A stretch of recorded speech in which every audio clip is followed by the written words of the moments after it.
ఏమిటి నవరాత్రులు? రాత్రులు ఏం చేశాం మనం? రాత్రి ఏమైనా పూజ చేస్తామా? పోనీ శివరాత్రి అంటే జాగరణ చేస్తాం. మరి నవరాత్రులు ఏమిటి? 9 రాత్రులు ఏం చేస్తారు? ఏమీ చేయరు, ఎప్పుడు ఎలా పడుకుంటారో అలా పడుకుంటారు. మరి రాత్రులు అన్న పేరు ఎందుకు వచ్చింది అంటే మీరు ఒకటి బాగా గుర్తుపెట్టుకోండి, 9 తర్వాత ఏమొస్తుంది? 10 వస్తుంది. 10 అంకె కాదు, సంఖ్య.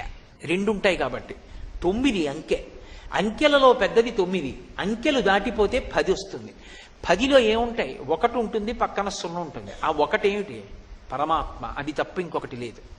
దాని పక్కన నువ్వేమయ్యావు?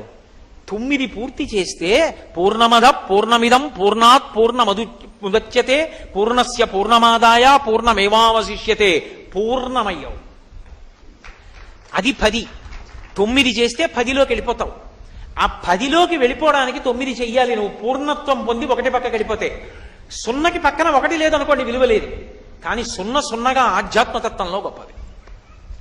అప్పుడు సంఖ్యలలో మొదటిదాని అయిపోతావు, 10 అయిపోతావు, 1 పక్కకి చేరిపోతావు. అలా చేరిపోవడానికి నవరాత్రులు. మరి రాత్రి ఏమిటి? రాత్రి అంటే చీకటి. చీకట్లో ఏమవుతుంది? సత్యాసత్య వస్తు వివేకం పోతుంది.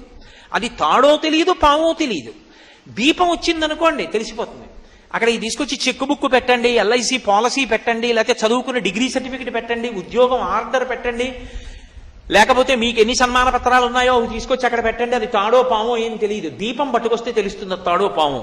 అలా 9 రాత్రులు అన్న మాటకు అర్థం ఏమిటంటే చీకటి, జన్మ పరంపరల యందు ఉన్నటువంటి అజ్ఞానం అనేటటువంటి చీకటి పోవడానికి 9 రోజుల ఉపాసన 1 పక్కన 0గా పూర్ణత్వంలోకి తీసుకెళ్తుంది.